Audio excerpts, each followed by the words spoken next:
एक समय की बात है, एक गांव में दो किसान रहते थे। उन दोनों किसानों का कभी भी आपस में नहीं बनती थी और वे आपस में लड़ाई झगड़ा हमेशा किया करते थे। यदि किसी के खेत में ज्यादा पैदावार हो गया तो दूसरा दुखी हो जाता था। ऐसा ही कुछ दिन चलता रहा। एक किसान का नाम धनीराम था जो पढ़ा लिखा था और वह बहुत समझदार था और अपने मेहनत और ईमानदारी से हर साल अच्छा फसल पैदा करता था और वह किसी का कभी भी नुकसान नहीं चाहता था। और सुबह होते ही अपने खेत में चला जाता और खेत में खूब मेहनत करता और शाम होते घर चला आता। सुबह सुबह धनीराम अपने बैल को लेकर अपने खेतों में जाता और फसल को लगाकर उनकी अच्छा से सिंचाई कार्य और खुशी खुशी अपने घर चला जाता आपको जरूर और अच्छा उन लगेगा। फसल को बेचकर अपने घर की सारी जरूरत को पूरा करता था। फ्री है, आप और यूज कर सकते हो। तरफ कल्लूराम नाम का दूसरा किसान रहता था जो धनीराम से बहुत जलन रखता था। कल्लूराम भी अपने खेत में बहुत ईमानदारी से काम करता था। वह चाहता था कि मैं धनीराम से ज्यादा फसल उगाऊं। सुबह होते वह भी बैल को लेकर चल देता और खूब मेहनत करता। शाम होते ही घर वापस आ जाता। जब फसल बोने का समय आया, दोनों किसानों ने अपने अपने खेत में जाकर आछी से मेहनत किया और बीज लगाकर वो अपने घर लौट आए। कुछ महीनों बाद जब दोनों किसान खेत में आए तो धनीराम का फसल बहुत अच्छी थी और धनीराम बहुत खुश हुआ। और तेज बारिश की वजह से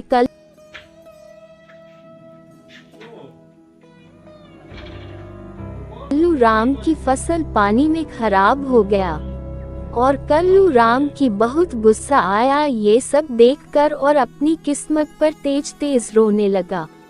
वह बगल में धनीराम का फसल देखा तो बहुत दुखी हुआ और वह दूर जाकर बैठ गया।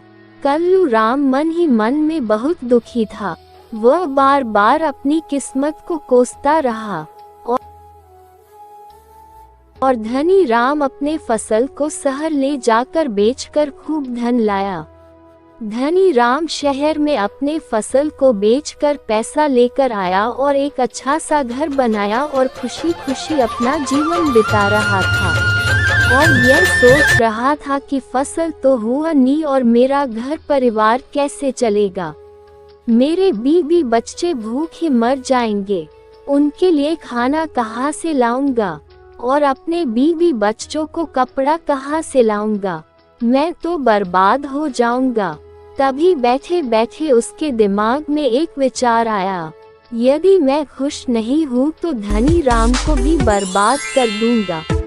और अगले दिन वह अपने गांव को ले जाकर धनीराम के खेत में छोड़ दिया और जब तक उसकी फसल बर्बाद नहीं हो गया तब तक वह वहीं रहा और जो कुछ फसल बची थी वह चोरी कर लाया, जिससे धनीराम का पूरा फसल बर्बाद और चोरी हो गया। सुबह होते ही जब धनीराम को ये खराब मिली तो धनीराम जान गया कि कल तक को मेरी फसल सही थी, आज कैसे नष्ट हो गया। वह जान गया ये काम कल्लूराम का है और भागा भागा राजा के दरबार में पहुंचा। वहां जाकर उनके दरबारी को बताया। दरबारी जाकर मंत्री को बताया और मंत्री ने राजा को जाकर पूरा बात बताया। राजा ने मंत्री को आदेश दिया दोनों को बुलाया जाए, क्या झूठ क्या सही टा चल जाएगा। धनीराम दौड़ा दौड़ा राजा के पास पहुंचा। वह राजा को बताया कि कल्लूराम ने मेरा पूरी फसल बर्बाद कर दिया और मैं क्या करूं, मैं भूखा मर जाऊंगा। राजा ने कल्लूराम को भी बुलाया और कल्लूराम से पूछा, कल्लूराम तुमने क्या किया, बोलो। कल्लूराम बोला, साहब ये झूठ बोल रहा है, मैं ऐसा कुछ नहीं किया हूँ। तभी धनीराम बोला, महाराज इसका पूरा फसल पानी की वजह से बर्बाद हो गया तो इसके पास इतना अन्य कहाँ से आया।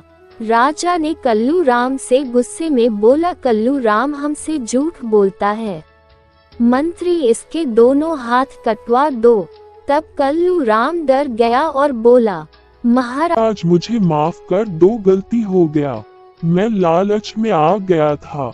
जब मैं देखा धनी राम का पैदावार अच्छा हुआ और मेरा नहीं तो बहुत गुस्सा आया और मैं अंधा हो गया था। राजा बोला, यदि ऐसी बात थी तो मुझसे आकर बताना चाहिए था, मैं तुम्हें अन्य देता। तुम अपराध किए हो, तुम्हें इसकी सजा मिलेगा। मंत्री कल्लू राम को 1 साल का सजा दिया जाता है और इसे जेल में डाल दो। कल्लू राम जेल में चला गया और राजा ने धनी राम को धन दिया और खुशी खुशी अपने घर चला गया और सुबह होते ही अपने खेत में चला जाता और खेत में खूब मेहनत